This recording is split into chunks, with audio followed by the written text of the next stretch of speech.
क्या आपको पता है कि ऐसा कई बार होता है ना कि जब असल जिंदगी में कोई हॉरर घटना होती है और उस पर जब मूवी बनती है ना, तब मूवी के अंदर जो कास्ट काम कर रहे होते हैं उनके साथ भी कुछ न कुछ घटने लगता है। इस वीडियो में आप ऐसे amazing non stop random horror facts को जानोगे जिनको सुनकर आपका रिएक्शन इस इमोजी की तरह होगा।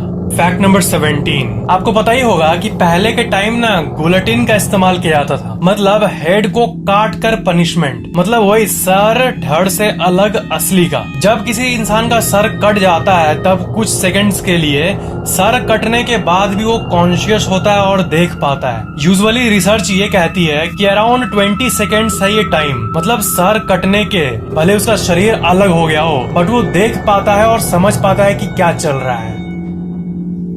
मतलब जिनका सर कट जाता होगा वो सोच पा रहे हो आप, ऐसा फील करते हैं 20 सेकंड्स के लिए। फैक्ट नंबर 16, आपको पता है कि डेली कितने लोग मरते हैं? अगर हम लोग स्टैट्स को देखें ना तो हर रोज दुनिया में कहीं ना कहीं 1.5 लाख लोग मरते हैं, 150K, मतलब हर एक सेकंड कोई ना कोई मर रहा है। अगर हम लोग इसे डीपली देखें तो मतलब अभी कोई मरा, अभी कोई मरा, अभी कोई मरा, गजब बात है। मतलब धरती पर कहीं ना कहीं हर सेकंड कोई ना कोई मर रहा है। और इसके ऑपोजिट डेली हर एक सेकंड में कई लोग, एक नहीं कई लोग जन्म भी ले रहे हैं। फैक्ट नंबर 15, क्या आपको पता है कि जब कोई इंसान मरता है तब उसका जो कान होता है ना, ईयर, वही लास्ट चीज होता है जो कि काम करना बंद करता है। मतलब कोई मरा तो उसका धड़कन बंद हो जाता है, ठीक है, दिल, फिर उसके बॉडी का ब्लड सर्कुलेशन रुक जाता है, एक्टिव ब्लड सर्कुलेशन रुक जाता है, और एट लास्ट मतलब शरीर का सारा प्रोसेस बंद होने के बाद जो हियरिंग है वो लास्ट में जाता है, मतलब एंड मोमेंट तक वो सुन पाता है आपकी बातें। मतलब कोई मर गया तब भी वो सुन पा रहा है। और कॉन्शियसनेस की बात करें तो वो सुन पाता है अपने ईयर से, क्योंकि ear is the last to live after death, और वो कॉन्शियस भी होता है, मतलब मरने के बाद भी वो फील कर पाता है कुछ चीजों को कुछ सेकंड्स के लिए। फैक्ट नंबर 14, 1982 में एक हॉरर मूवी आई थी, इसका नाम है पोल्टरगेस्ट। और ये जो मूवी है इसमें क्या है कि इसके जो कास्ट है वो बहुत ही अनएक्सपेक्टेड डेथ से मरने लगे, और उसी के चलते लोगों का ये मानना है कि ये फिल्म कर्स्ड हो गया, मतलब श्रापित। इसमें एक 12 साल की लड़की भी काम की थी और यहाँ तक उसकी भी मृत्यु हो गई। मतलब इसके कास्ट के बहुत सारे लोगों का डेथ हो गया एक अजीब तरीके से, जो कि एक बहुत ही अजीब बात है। फैक्ट नंबर 13, आपको पता है ब्रेन स्ट्रोक के बारे में? बहुत लोगों का जब ब्रेन स्ट्रोक होता है तब उनको ना डिजीज होता है एक, बहुत लोगों को ब्रेन का एक ऐसा डिजीज जिसका नाम है प्रोसोपैग्नोसिया। और इसमें ये होता है ना कि आप पहले इस इमेज को देखो, आपको वियर्ड लग रहा होगा है ना, इसमें इंसान का चेहरा नहीं दिख रहा है। तो जिसको ये बीमारी होती है ना वो भी ऐसी होता है कि वो इंसान को रिकॉग्नाइज नहीं कर पाता है। That's weird. मतलब वो अपने आप को जब शीशे में देखेंगे ना तब भी वो नहीं समझ पाएंगे कि मैं कौन हूँ। ये दुनिया की सबसे हॉरर डिजीजेस में से एक है। फैक्ट नंबर 12, आपको पता है कहीं भी कोई डेड बॉडी मिलता है तो उसका जो टेस्ट होता है ना, ये डेड बॉडी कितने दिन पुराना, कब से मतलब है, कितना डे ओल्ड है ये डेड बॉडी, इसका पता है कैसे चलता है? मतलब देख के या फिर टेस्ट करके कैसे पता लगाते हैं एग्जैक्टली ये लोग ऑफिसर्स, मतलब जब वो पोस्टमार्टम कराते हैं कोई बॉडी का कि ये कितने दिन पहले मरा है। ये एक्चुअली फॉरेंसिक साइंटिस्ट्स बॉडी के ऊपर जो इंसेक्ट्स के स्पीसीज होते हैं ना उसको एक्चुअली देख के पता करते हैं कि ये बॉडी कितना पुराना है। मतलब ये बहुत ही अमेजिंग बात है। मतलब अगर कोई डेड बॉडी 1 साल पुराना है तो उसमें स्पेसिफिक टाइप के वर्म्स और इंसेक्ट्स होंगे। ऐसी अगर कोई डेड बॉडी 5 दिन पुराना या 10 दिन, वो शरीर के ऊपर के कीड़े मकोड़े, इंसेक्ट्स जो होते हैं छोटे छोटे और जर्म्स, उसको देखकर ये फॉरेंसिक साइंटिस्ट पता करते हैं कि ये कितना दिन पुराना है। फैक्ट नंबर 11, द एग्जॉर्सिस्ट नाम की एक हॉरर मूवी है, उसे बहुत लोग आज तक की सबसे हॉरर मूवी भी मानते हैं, द एग्जॉर्सिस्ट। और ये जो है ना, क्या हुआ था कि जब ये रिलीज हुआ था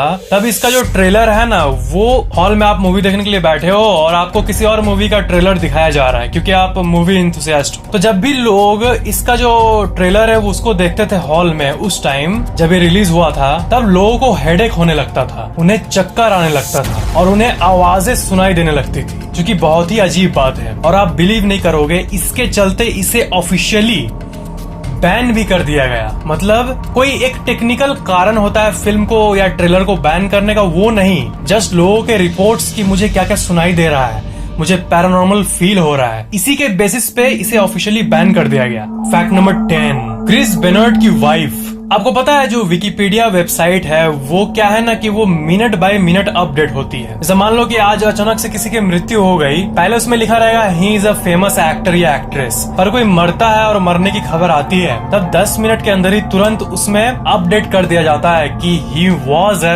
एक्टर या एक्ट्रेस। तो क्या ऐसा हो सकता है कि किसी इंसान के मरने के घंटों पहले ही उसमें लिख दिया जाए कि ये मर गया है? ऐसा तभी हो सकता है जब किसी को पता हो कि ये मरने वाला है। तो क्रिस बेनियर्ट एक रेसलर थे, प्रोफेशनल रेसलर।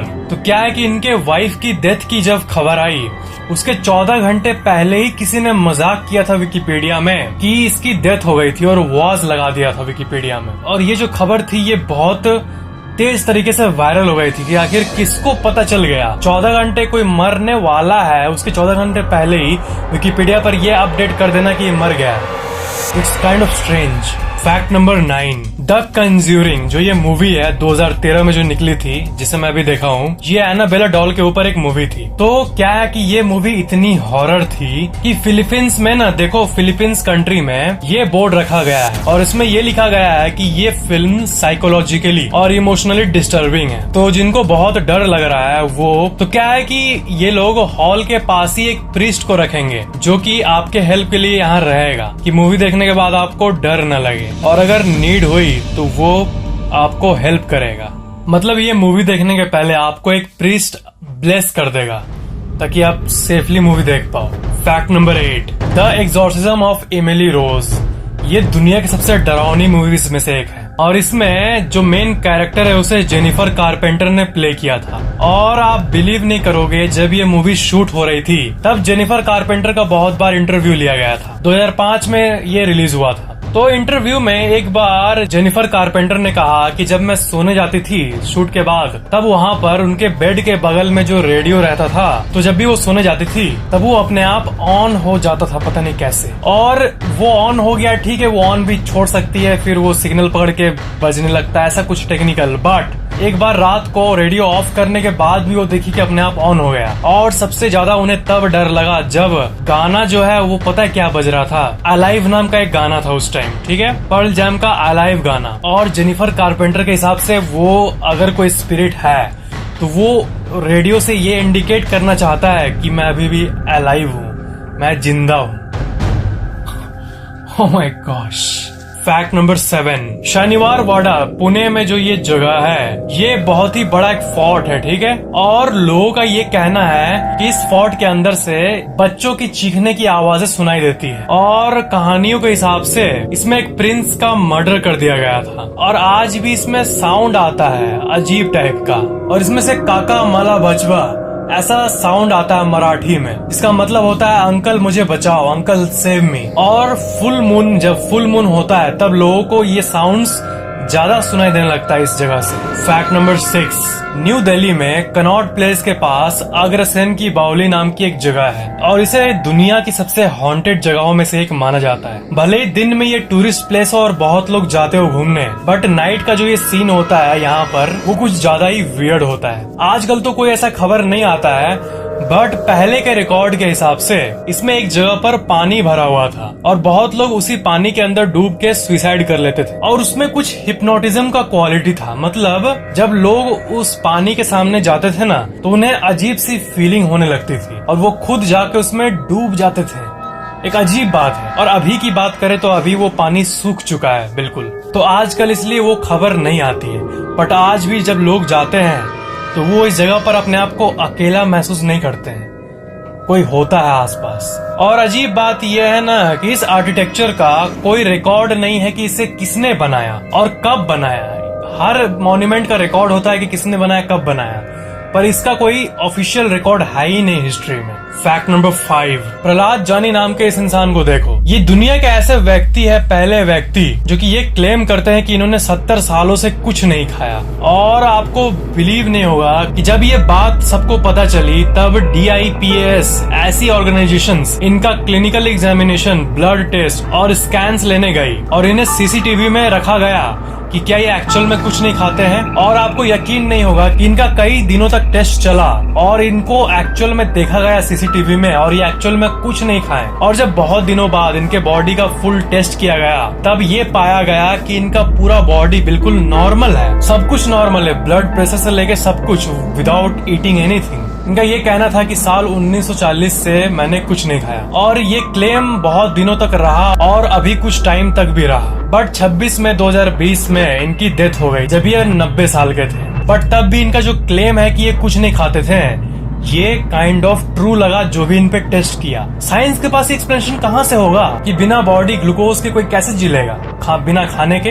2010 में इनका फिर टेस्ट हुआ और फिर टेस्ट हुआ, इनका मल्टीपल टेस्ट हुआ था और बिना पानी और खाना के ये सारे टेस्ट को पास कर गए। और डॉक्टर हर बार यही कहते थे कि ये बिल्कुल नॉर्मल है और अच्छे हेल्थ में है। फैक्ट नंबर 4, अगर आपको पैरानॉर्मल चीजों में इंटरेस्ट है तब आप गौरव तिवारी को जरूर जानते होंगे, जो कि एक पैरानॉर्मल इन्वेस्टिगेटर थे। और ये जो है ना, ये बहुत ही नीडर टाइप के थे और ये दुनिया के हजारों जगहों पर गए थे अपने रिसर्च को करने के लिए, पैरानॉर्मल टेस्टिंग डिवाइसेस को लेके। तो क्या हुआ कि इनके फैमिली मेंबर को ना ये लगता था कि इतने बार अलग अलग जगहों पर जा चुके हैं कि इनके पीछे कोई ना कोई है जो कि इनको छोड़ता नहीं है। 7 जुलाई 2016 का मॉर्निंग था और उसी दिन बाथरूम के अंदर गौरव तिवारी की मौत हो गई। और एक पैरानॉर्मल इन्वेस्टिगेटर एलन टाइलर, जो कि गौरव के साथ वर्क कर चुके थे और बहुत सारे टीवी सीरीज में भी आ चुके थे, उनका ये कहना था कि इनको हार्ट अटैक हुआ है। बट इनके पापा का ये कहना था कि मेरे को अनकंफर्टेबल लगता था और हमेशा लगता था कि गौरव को कोई फॉलो कर रहा है और मुझे भी कोई देख रहा है हमेशा। और दिल्ली के एक बहुत ही बड़े घोस्ट रिसर्चर शशि दुबे ने ये कहा था कि स्पिरिट्स अक्सर आपके घर पर नेगेटिव इम्पैक्ट डालते हैं अगर आप उनको छेड़े तब। और अगर आप अलग अलग हजारों जगह पर जाओगे और सिर्फ पैरानॉर्मल चीजों के साथ ही हमेशा रहोगे और जिंदगी बिताओगे, जो कि पैरानॉर्मल रिसर्चर्स करते हैं अक्सर, उनका लाइवलीहुड ही वही रहता है, वियर्ड, तो इसी का असर रहा ये।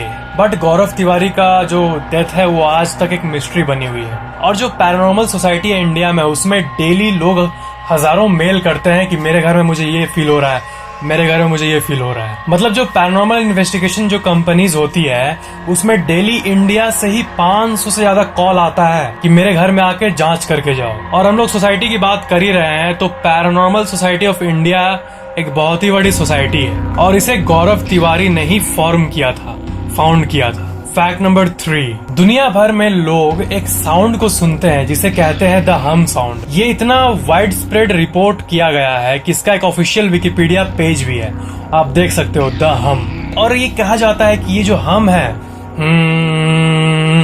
ऐसा डरावना आवाज दुनिया के 4% पॉपुलेशन को सुबह सुबह या फिर लेट नाइट को सुनाई देता है लगातार, और किसी को नहीं पता कि ये क्या है एग्जैक्टली। फैक्ट नंबर 2, तमिलनाडु में कृष्णाज बटर बॉल नाम का एक पत्थर मौजूद है और ये दुनिया के सबसे अमेजिंग स्ट्रक्चर्स में से एक है और मिस्टीरियस भी, क्योंकि ये 1200 से भी ज्यादा साल तक इसी जगह पर है और भले ही कोई भी साइक्लोन आ जाए, कुछ भी आ जाए, ये अपने जगह से हिलता नहीं है। पता नहीं इसमें कौन सी मैजिकल प्रॉपर्टी है। इसका डायमीटर 16 फीट है और हाइट है 20 फीट और ये 250 टन यानी 2.5 लाख किलो से भी ज्यादा भारी है। और यहाँ का जो सरफेस है वो बिल्कुल स्लिपरी है, बट ये तब भी अटका हुआ है और सिर्फ 2 स्क्वायर फीट एरिया में ये कांटेक्ट में है जमीन से, फिर भी ये लुढ़कता नहीं है। और एक बार तो इसे 7 हाथियों के मदद से टानने का कोशिश किया गया था और 1908 में आर्थर हैवेलॉक, जो कि गवर्नर ऑफ चेन्नई थे उस टाइम, वो इसे ट्राई किए हिलाने का हाथियों के मदद से, बट 7 हाथियां लगाए हम लोग या 70,